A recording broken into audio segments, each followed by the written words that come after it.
এই ভিডিওতে আমরা এখন যে দুইটি পার্ট নিয়ে কথা বলবো স্কিলের, যদি আপনারা না জেনে থাকেন তাহলে অবশ্যই আপনাদের লাইফ সংকটের মুখে পড়তে যাচ্ছে। কারণ অবশ্যই এটা জব ক্ষেত্রে হোক, স্টুডেন্ট লাইফে হোক, যে কোনো জায়গাতেই হোক, এই দুই রকম স্কিল আপনাদের সবচেয়ে বেশি গুরুত্বপূর্ণ। আমরা স্কিলের দুইটি ভাগ সম্পর্কে কথা বলতে যাচ্ছি আজকে।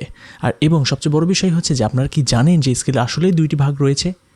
সেই দুইটি ভাগগুলো কী কী এবং আসলে সেগুলো কীভাবে কাজ করে জব লাইফে বা পার্সোনাল লাইফে, সেগুলো নিয়ে কথা বলবো। হাই, দিস ইজ এইজেন Mehadi Hasan, I am your host and today we are going to talk about the classification of skills. So most importantly আমরা স্কিল সম্পর্কে জেনেছি বা স্কিলের ডেভেলপমেন্ট সম্পর্কে জেনেছি, কিন্তু স্কিল যে আরও দুই রকমের হইতে পারে সেইটা কী কী? প্রথম হচ্ছে হার্ড স্কিল, দ্বিতীয়টি হচ্ছে সফট স্কিল। হার্ড স্কিল কি? হার্ড স্কিল হচ্ছে যে যেইটি আপনার মেইন ফোকাস করা স্কিল, বা যেই স্কিলে আপনি দক্ষ, বা যেই কাজটি আপনি অ্যাকচুয়ালি জানেন, মেইন ফোকাল পয়েন্টটার কথা বলা হচ্ছে এইখানে। কথা আপনি একজন শেফ, আপনার হার্ড স্কিল হবে অবশ্যই হচ্ছে কুকিং, রান্না করাই হচ্ছে আপনার হার্ড স্কিল। এটি হার্ড স্কিলের উদাহরণ। বা হইতে পারেন আপনি একজন প্রোগ্রামারের জন্য যদি হার্ড স্কিল বলা হয় তাহলে অবশ্যই কোডিং বা প্রোগ্রামিং করাই হচ্ছে তাদের জন্য হার্ড স্কিল। সো অবশ্যই হার্ড স্কিল থাকা extremely important for the job life. এইটি শুধু জব লাইফের জন্য ইমপ্লিমেন্ট করা হয়ে থাকে, বা এটি ইউনিভার্সিটি লাইফের জন্য ইমপ্লিমেন্ট করা হয়ে থাকে, যারা স্টুডেন্ট তারা করে থাকে এই জিনিসটি।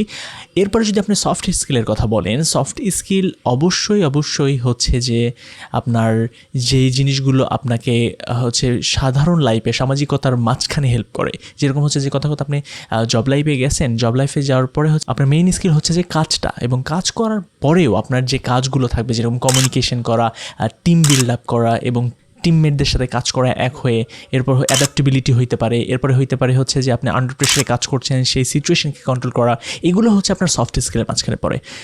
এরপরে আসি হচ্ছে এইগুলো শিখবেন কীভাবে বা কোথা থেকে শেখানো হয়। খেয়াল করে দেখেন, যদি হার্ড স্কিলের কথা বলে থাকেন তাহলে হার্ড স্কিল কিন্তু আমরা স্কুল, কলেজ, বিভিন্ন ইউনিভার্সিটিতে পড়াশোনার সময় শিখে থাকি, অথবা আমরা কোনো অনলাইনে কোর্স করেও শিখতে পারি হার্ড স্কিল। কিন্তু soft skill is not easy to learn. অবশ্যই সফট স্কিল শেখার সময় আপনাকে জানতে হবে যে কীভাবে মানুষের সাথে কমিউনিকেট করা যায়। যদি আপনি কমিউনিকেশন নিয়ে চিন্তা করে থাকেন, আপনি কমিউনিকেশন শিখতে চাচ্ছেন, সেই ক্ষেত্রে কিন্তু আপনাকে ধৈর্য ধরতে হবে এবং মানুষের সাথে কমিউনিকেট করতে হবে, মানুষের বিহেভিয়ার বুঝতে হবে। It takes a long time, otherwise you're not going to learn this skill. So hard skill এবং সফট স্কিলের মাঝখানে এই ছোট্ট পার্থক্য, আশা করি এই ছোট্ট ভিডিওতে আপনারা বুঝতে পেরেছেন। আশা করা যায় এই ভিডিওটি আপনাদের কাজে লাগবে।